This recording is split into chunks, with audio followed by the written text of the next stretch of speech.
السلام علیکم۔ امید کرتا ہوں خیریت سے ہوں گے۔ بات چل رہی تھی کہ ہم نے ایک سیریز شروع کی تھی کہ جو بچے لائیو کلاسز نہیں لے پاتے ہیں ان کے لیے ریکارڈنگ کلاس اسٹارٹ کی جائے کہ وہ اس میں پڑھ کر کے اپنے ایگزام کو کوالیفائی کر پائے۔ اور اس کی کئی خاصیتیں بھی ہیں، مان لیجیے ٹائمنگ نہیں مل پا رہی ہے، ٹائمنگ میچ نہیں ہو پا رہی ہے، تو اس ذریعے بھی آپ ریکارڈنگ کلاس جو ہے، جو ریکارڈڈ کلاسز ہیں، اس کے ذریعے اپنی تعلیم کو مکمل کر سکتے ہیں اور آپ کو کسی طرح کا کوئی نقصان نہ ہو۔ ٹھیک ہے، چلیے بہرحال ہم شروع کرتے ہیں بلا کسی تمہید کے، ڈائریکٹلی اپنی بات کو شروع کرتے ہیں۔ تو دیکھیے اس والے پیراگراف میں ہم دیکھیں گے، پہلے دو تین باتیں ہیں ان والے پیراگراف میں، اسے دیکھنے کی کوشش کریں گے۔ دیکھیے اس پیراگراف میں ایک بات ہے جو سب سے زیادہ اہم ہے، وہ ہے علماء کے نظریات۔ ٹھیک ہے، کس کے سلسلے میں علماء کے نظریات؟ یعنی علماء جو ہیں، جو یہاں کے بڑے ماہرین لوگ ہیں، جو ریسرچر ہیں، جو قابل لوگ ہیں، وہ اردو کی پیدائش کے متعلق، اردو کی ابتدا کے متعلق، اردو پیدا کیسے ہو رہی ہے، اردو کی فارمیشن کس طرح ہو رہی ہے، اردو کی پیدائش کس طرح ہو رہی ہے، اس کے بارے میں الگ الگ نظریات رکھتے ہیں، یعنی الگ الگ باتیں کرتے ہیں۔ کوئی کچھ کہے گا، کوئی کچھ کہے گا، کوئی کچھ کہے گا، کوئی کچھ کہے گا۔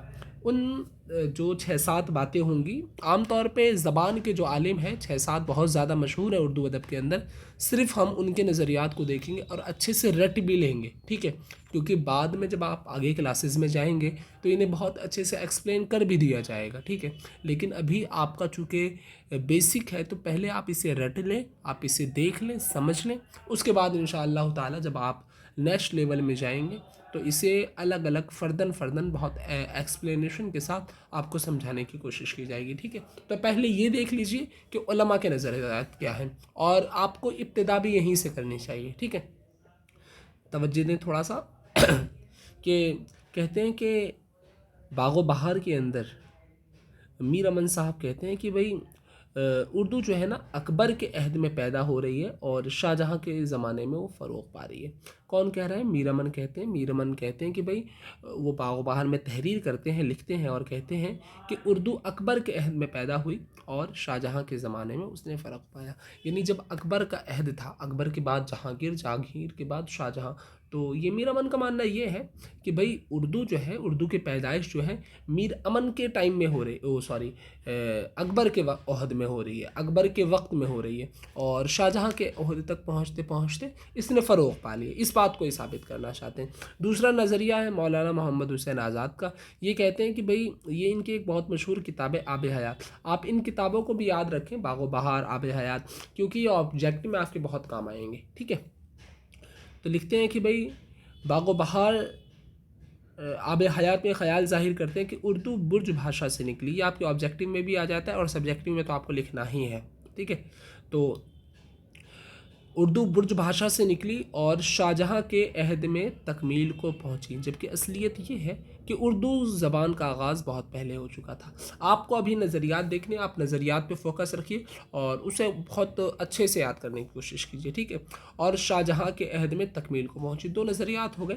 پہلا نظریہ میر امن کا تھا، دوسرا نظریہ ہمارا مولانا محمد حسین آزاد کا ہوا۔ اب ذرا تیسرے نظریے پہ غور کیجیے۔ تیسرا نظریہ ہے محمود شیرانی کا۔ محمود شیرانی کیا خیال پیش کرتے ہیں اور کہتے ہیں کہ بھئی دیکھو بات ایسی ہے کہ اردو کی داغ یعنی اردو کی پیدائش پنجاب کے علاقے میں پڑی۔ ٹھیک ہے، کہاں؟ پنجاب کے علاقے میں پڑی۔ آگے دیکھیے چوتھا ہے شوکت سبزواری۔ شوکت سبزواری کہتے ہیں دو آبۂ گنگ و جمن کو اردو کا مسکن قرار دیتے ہیں، یعنی یہ کہتے ہیں کہ دو آبۂ گنگ و جمن کا جو علاقہ ہے نا، دو آبۂ گنگ و جمن یعنی گنگا اور جمنا کی جو دو ندیاں جاتی ہیں اس کے بیچ کا جو علاقہ ہے، اس علاقے کو اردو کی پیدائش قرار دیتے ہیں۔ ٹھیک ہے، آگے دیکھیے سید سلیمان ندوی۔ پہلا نظریہ ہمارا میر امن کا ہو گیا تھا، دوسرا مولانا محمد حسین آزاد کا ہوا، تیسرا محمود شیرانی کا ہوا، چوتھا شوکت سبزواری کا ہوا، پانچواں ہے سید سلیمان ندوی۔ اب سید سلیمان ندوی صاحب کیا کہتے ہیں؟ سوری، تھوڑی مجھے طبیعت ٹھیک نہیں ہے، اس وجہ سے اس طرح ہو رہا ہے۔ سید سلیمان ندوی اردو زبان کی آغاز کا صحرا سندھ کے سر باندھتے ہیں، یعنی جو اردو کی پیدائش ہو رہی ہے یہ کہنا چاہتے ہیں کہ اردو کی جو پیدائش ہو رہی ہے نا وہ سندھ کے علاقے میں ہو رہی ہے، ٹھیک ہے. اور اس کی وجہ یہ لکھتے ہیں کہ بھئی پہلے مسلمان بڑی تعداد میں اسی خطے میں آ کر آباد ہوئے تھے. آگے دیکھیے محی الدین قادری زور.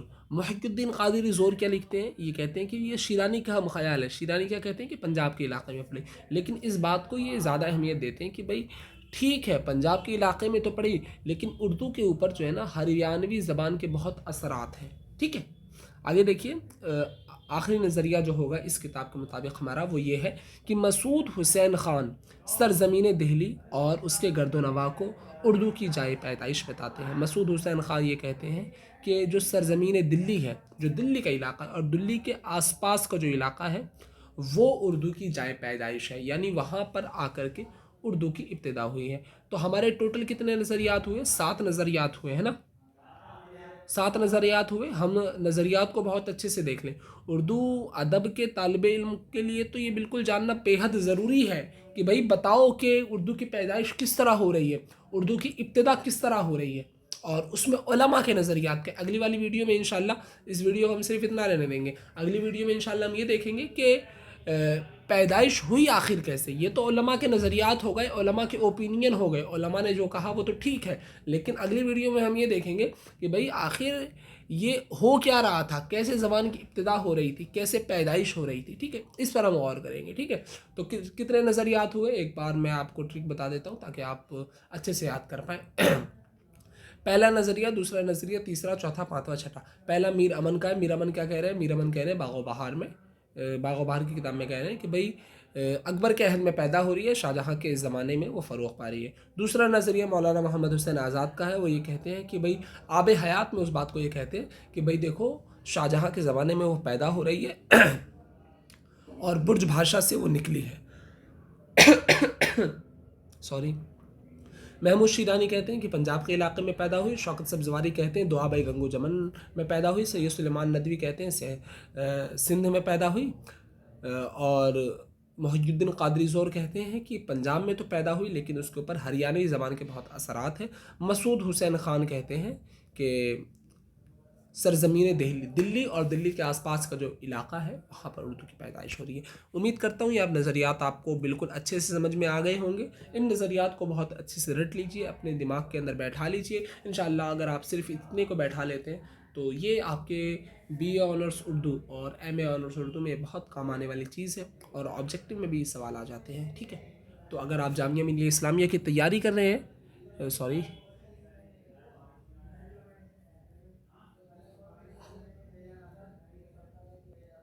ایک منٹ، سوری، اگر آپ جامعہ ملیہ اسلامیہ کی تیاری کر رہے ہیں تو انشاءاللہ تعالی آپ ہم سے کانٹیکٹ کریں، آپ کو اس سے بہت فائدہ ہوگا. میرا نمبر ہے 6303220771. میرا نام سیف علی ہے. اور اگر آپ ریکارڈڈ کلاسز لیں گے تو بہت سستے میں آپ کا ہو جائے گا. آپ کو صرف 390 روپے میں آپ کی ریکارڈڈ کلاسز جتنی بھی ہیں پورے کورس کی، سبجیکٹو پلس آبجیکٹو. اور اس کے ساتھ ایک فائدہ یہ ہوگا کہ ویکلی آپ کی کلاس ہوگی جس میں آپ کے سارے ڈاؤٹ سالو کر دیے جائیں گے، آپ سے سن لیا جائے گا، آپ کو دیکھ لیا جائے گا کہ آپ کی تیاری صحیح ہو رہی ہے نہیں ہو رہی، آپ ریگولر کر پا رہے ہیں نہیں کر پا رہے ہیں. کیونکہ بہت لوگ یہ سوچیں گے کہ بھئی اگر یہ ریکارڈڈ کلاسز ہیں تو کیا ریکارڈڈ کلاس میں ہم ریگولر کلاس کر پائیں گے؟ اس کے پیچھے بھی ہم رہیں گے. بس اتنا ہے، آپ کی ویکلی کلاس ہوگی، اور ویکلی کلاس میں انشاءاللہ تعالی جو بھی آپ وہ 2 گھنٹے کی ہو 3 گھنٹے کی ہو، وہ جتنا آپ نے ویک میں پڑھا ہوگا اس حساب سے سارا سنا جائے گا، سب کو دیکھا جائے گا، ٹھیک ہے. اور اس کے علاوہ اگر آپ ٹیسٹ سیریز جوائن کرنا چاہتے ہیں، ٹیسٹ سیریز جوائن کر سکتے ہیں، اپنی رائٹنگ کو امپروو کر سکتے ہیں. اور رائٹنگ کو امپروو کرنے کے ساتھ ساتھ آپ کا ریپرزنٹیشن اچھا ہونا چاہیے، کیونکہ یہ 2-3 ہی باتیں ایک آپ کو یاد ہونا چاہیے، ریپرزنٹیشن اچھا ہونا چاہیے، رائٹنگ اچھی ہونی چاہیے. تھوڑی سی رائٹنگ، مطلب بہت اچھی بھی نہ ہو، اگر نارمل رائٹنگ ہے، اتنا ہے کہ اگر سامنے والا شخص آپ کی باتوں کو پڑھ پا رہا ہے تو وہ آپ کے لیے کافی ہے، ٹھیک ہے. اگر اتنی چیزیں آپ کے یہاں پر ہیں تو انشاءاللہ امید رکھیں کہ بہت اچھے سے آپ کے معاملات سیٹل ہو جائیں گے، ٹھیک ہے. اور انشاءاللہ تعالی جامعہ میں آپ کا سلیکشن پکا ہو جائے گا. امید کرتا ہوں آپ لوگ اسے یاد کر لیں گے اور اچھے سے یاد کر لیں گے. صرف ویڈیو کو دیکھ کر کے ختم نہیں کر دیں گے، آگے یاد بھی کریں گے، ٹھیک ہے. تو اگر آپ کانٹیکٹ کرنا چاہیں تو ہم سے کانٹیکٹ کر سکتے ہیں، اور اگر لائیو کلاسز کرنا چاہتے ہیں تو 990 روپے اس کی فیس ہے۔ چلیے انشاءاللہ تعالی ہم اگلی ویڈیو میں ملتے ہیں۔ السلام علیکم۔